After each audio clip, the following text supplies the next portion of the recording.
जय माता दी दोस्तों, आपका अपने चैनल स्पिरिचुअल स्वास्थ्य में हार्दिक स्वागत है। आज की इस वीडियो में आप जानेंगे श्री दुर्गा सप्तशती दूसरा व पहला अध्याय, जिसके सुनने मात्र से आपकी सभी मनोकामनाएं पूर्ण होंगी। वीडियो पूरी देखना दोस्तों, क्योंकि ये दुर्गा माँ का पाठ है जो बीच में नहीं छोड़ा जाता।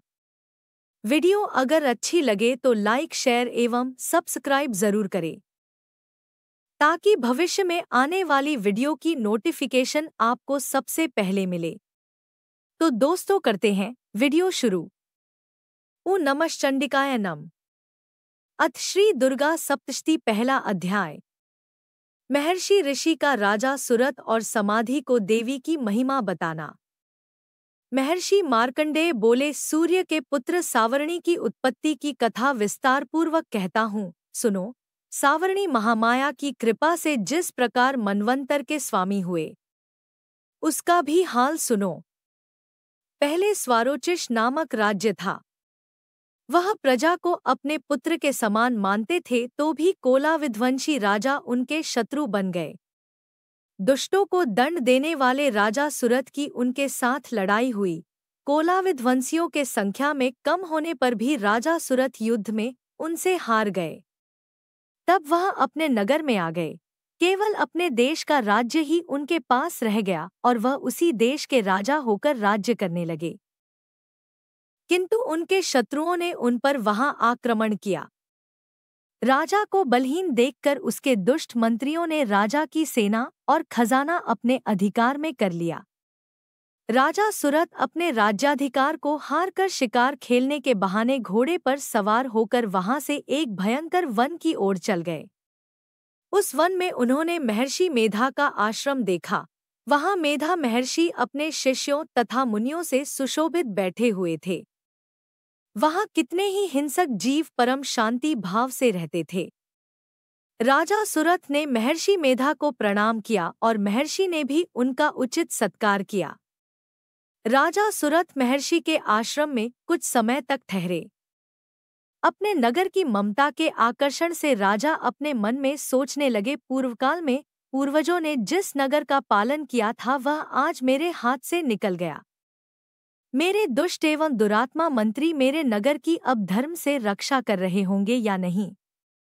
मेरा प्रधान हाथी, जो कि सदा मद की वर्षा करने वाला और शूरवीर था, मेरे वैरियों के वश में होकर न जाने क्या दुख भोग रहा होगा। मेरे आज्ञाकारी नौकर, जो मेरी कृपा से धन और भोजन पाने से सदैव सुखी रहते थे और मेरे पीछे पीछे चलते थे, वह अब निश्चय ही दुष्ट राजाओं का अनुसरण करते होंगे तथा मेरे दुष्ट एवं दुरात्मा मंत्रियों द्वारा व्यर्थ ही धन को व्यय करने से संचित किया हुआ मेरा खजाना एक दिन अवश्य खाली हो जाएगा। इस प्रकार की बहुत सी बातें सोचता हुआ राजा निरंतर दुखी रहने लगा। एक दिन राजा सुरथ ने महर्षि मेधा के आश्रम के निकट एक वैश्य को देखा। राजा ने उससे पूछा, भाई, तुम कौन हो? यहाँ तुम्हारे आने का क्या कारण है और तुम मुझे शोकग्रस्त अनमने से दिखाई देते हो, इसका क्या कारण है? राजा के यह नम्र वचन सुन वैश्य ने महाराज सुरथ को प्रणाम करके कहा। वैश्य बोला, राजन, मेरा नाम समाधि है। मैं धनियों के कुल में उत्पन्न एक वैश्य हूँ। मेरे दुष्ट स्त्री पुत्रादिकों ने लोभ से मेरा सब धन छीन लिया है और मुझे घर से निकाल दिया है। फिर भी तुम्हारा चित्त उनसे क्यों प्रेम करता है? वैश्य ने कहा, मेरे विषय में आपका सा कहना ठीक है, किंतु मेरा मन इतना कठोर नहीं है। यद्यपि उन्होंने धन के लोभ में पड़कर पितृस्नेह को त्याग कर मुझे घर से निकाल दिया है, तो भी मेरे मन में उनके लिए कठोरता नहीं आती। हे महामते, मेरा मन फिर भी उनमें क्यों फंस रहा है, इस बात को जानता हुआ भी मैं नहीं जान रहा। मेरा चित्त उनके लिए दुखी है। मैं उनके लिए लंबी लंबी सांसें ले रहा हूँ। उन लोगों में प्रेम नाम को नहीं है, फिर भी स्नेहियों के लिए मेरा हृदय कठोर नहीं होता। महर्षि मार्कंडेय जी ने कहा, है ब्राह्मण। इसके पश्चात महाराज सुरथ और वह वैश्य दोनों महर्षि मेधा के समीप गए और उनके साथ यथायोग्य न्याय संभाषण करके दोनों ने वार्ता आरंभ की। राजा बोले, है भगवन, मैं आपसे एक बात पूछना चाहता हूँ, सो आप कृपा करके मुझे बताइए। मेरा मन अधीन नहीं है, इससे मैं बहुत दुखी हूँ। राज्य, धनादिक की चिंता अभी तक मुझे बनी हुई है और मेरी यह ममता अज्ञानियों की तरह बढ़ती ही जा रही है और यह समाधि नामक वैश्य भी अपने घर से अपमानित होकर आया है। इसके स्वजनों ने भी इसे त्याग दिया है। स्वजनों से त्यागा हुआ भी यह उनसे हार्दिक प्रेम रखता है। इस तरह हम दोनों ही दुखी हैं। श्री ब्रह्मा जी ने जब उन दोनों को अपनी ओर आते देखा और यह भी देखा कि भगवान विष्णु योगनिद्रा का आश्रय लेकर सो रहे हैं, तो वह उस समय श्री भगवान को जगाने के लिए उनके नेत्रों में निवास करने वाली योगनिद्रा की स्तुति करने लगे। श्री ब्रह्मा जी ने कहा, हे देवी, तुम ही स्वाहा, तुम ही स्वधा और तुम ही वषटकार हो। स्वर भी तुम्हारा ही स्वरूप है, तुम ही जीवन देने वाली सुधा हो। नित्य अक्षर प्रणव में अकार, उकार, मकार इन तीनों में माताओं के रूप में तुम ही स्थित हो। इनके अतिरिक्त जो बिंदपद अर्धमात्रा है, जिसका कि विशेष रूप से उच्चारण नहीं किया जाता है, हे देवी, वह भी तुम ही हो। हे देवी, संध्या, सावित्री तथा परमजननी तुम ही हो। तुम इस विश्व को धारण करने वाली हो। तुमने ही इस जगत की रचना की है और तुम ही इस जगत का पालन करने वाली हो। तुम ही कल्प के अंत में सबको भक्षण करने वाली हो। हे देवी, जगत की उत्पत्ति के समय तुम सृष्टि रूपा होती हो, पालन काल में स्थित रूपा हो और कल्प के अंत में संहार रूप धारण कर लेती हो।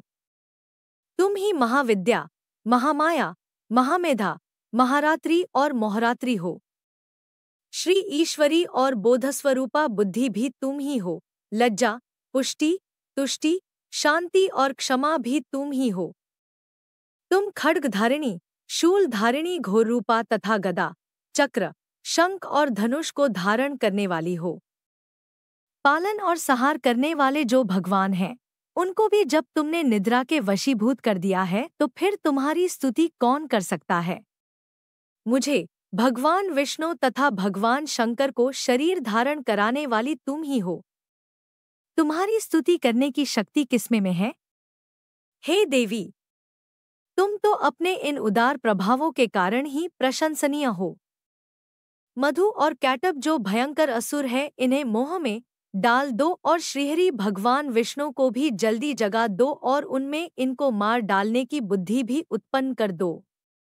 महर्षि मेधा बोले, हे राजन, जब श्री ब्रह्मा जी ने देवी से इस प्रकार स्तुति करके भगवान को जगाने तथा मधु और कैटब को मारने के लिए कहा, तो वह भगवान श्री विष्णु के नेत्र, मुख, नासिका, बाहु, हृदय और वक्षस्थल से निकल ब्रह्मा जी के सामने खड़ी हो गई।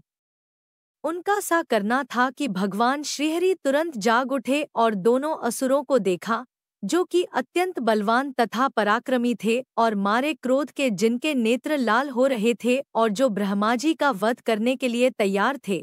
तब क्रुद्ध हो उन दोनों दुरात्मा असुरों के साथ भगवान श्रीहरि पूरे 5000 वर्ष तक लड़ते रहे। एक तो वह अत्यंत बलवान तथा पराक्रमी थे, दूसरे महामाया ने भी उन्हें मोह में डाल रखा था। अतः वह श्री भगवान से कहने लगे, हम दोनों तुम्हारी वीरता से अत्यंत प्रसन्न है, तुम हमसे कोई वर मांगो। भगवान ने कहा, यदि तुम मुझ पर प्रसन्न हो तो अब तुम मेरे हाथों से मर जाओ। बस इतना सा ही वर मैं तुमसे मांगता हूँ। यहाँ दूसरे वर से क्या प्रयोजन है? महर्षि मेधा बोले, इस तरह से जब वह धोखे में आ गए और अपने चारों ओर जल ही जल देखा, तो भगवान श्रीहरि से कहने लगे, जहाँ पर जल न हो, सूखी जमीन हो, उसी जगह हमारा वध कीजिए। महर्षि मेधा कहते हैं, तथास्तु कहकर भगवान श्रीहरि ने उन दोनों को अपनी जांघ पर लिटाकर उन दोनों के सिर काट डाले।